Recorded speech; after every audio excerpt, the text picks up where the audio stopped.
ఈరోజు లేఅవుట్ల గురించి మాట్లాడు. ఎస్, ఎక్కడ లేఅవుట్ ఉన్నా సరే, నీ అల్లీపురం చుట్టూ ఉన్న లేఅవుట్కి ప్రతిపక్షంలో ఉన్నప్పుడు నువ్వు తమరు డబ్బులు మిండి కళ్ళు మూసుకున్నటువంటి వాడివి.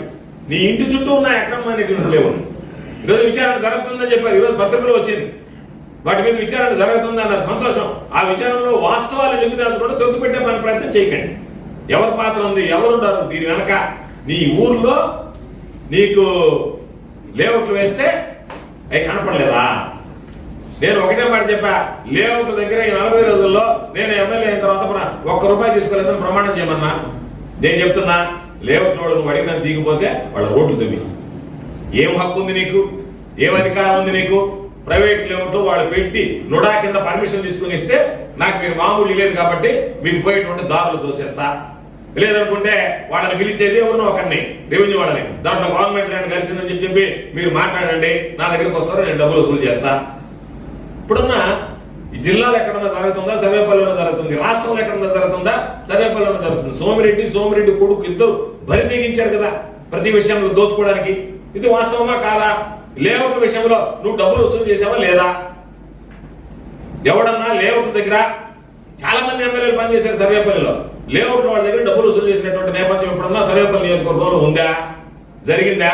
ఇప్పుడు జరుగుతుందా?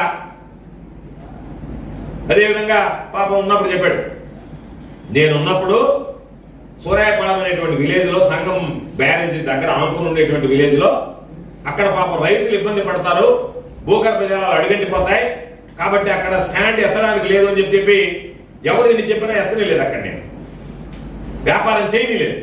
అటువంటిది ఈరోజు ఇరిగేషన్ వాళ్ళని పంపించి మీరు ఏమి చేస్తారో నాకు తెలియదు, డ్రెడ్జింగ్ చేయాలంట, అక్కడ లోతు పెంచాలంట, అక్కడ ఎంత లోతుంది, ఎంత ఇసుక ఉందంటే ఇసుక కొట్టేయడానికి రకరకాలైనటువంటి కారణాలు పెట్టి, ఆ కారణాల ద్వారా ఎక్కడ ఇసుక కొట్టేసి అవన్నీ మొత్తం పొలాలని ఎడారులుగా మార్చేద్దామని దాదాపుగా ₹100 కోట్ల స్కెచ్ వేసి సూర్యాపాలెం దగ్గర ఇసుక ఎత్తడానికి ఈరోజు నువ్వు ప్లాన్ చేసావా లేదా అనేటువంటి మాట ఈరోజు నీ హయాంలో, నా హయాంలో అక్కడ జరిగిందా?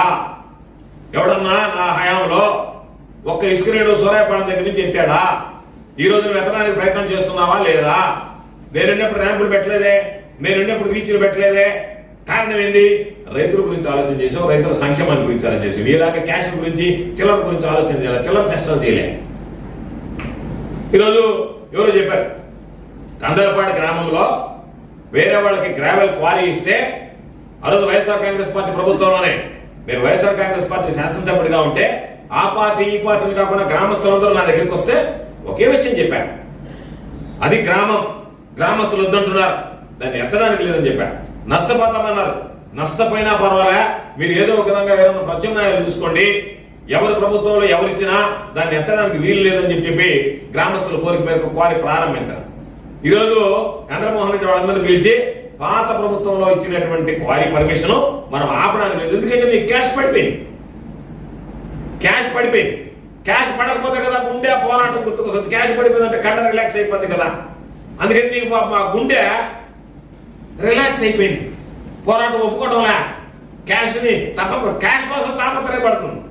ఓ పక్క డబ్బా, ఓ పక్క బ్లాక్ మెయిలింగ్, వీటి కోసం తాపత్రయపడేటువంటి నీ గుండె పాపం ఆ డబ్బు చూడగానే అది ఆ తాపత్రయం పోరాటాన్ని వదిలి అంటుంది. పోరాటాన్ని వదిలేసి ఇప్పుడు వాళ్ళని పిలిచి ఏం చెప్పాడంటే, మీకేదన్నా ఉంటే ₹10 ఇస్తారు మన తెలుగుదేశం వాడికి, మీరు ఎవరు అడ్డపడబాకండి, కానీ గ్రావెల్ మాత్రం ఎత్తుకోనివ్వండి, ఇది మన ప్రభుత్వం ఇచ్చింది కాదు గత ప్రభుత్వం ఇచ్చిందని చెప్పండి అని చెప్పి గ్రామంలోనే క్వారీలు పెట్టడానికి సిద్ధపడ్డటువంటి గనుడు. నేనున్నప్పుడు పర్మిషన్ తీసుకుని వచ్చారు నా దగ్గరికి, మీకు ఎవరిచ్చా పర్మిషన్ అని అడిగాను.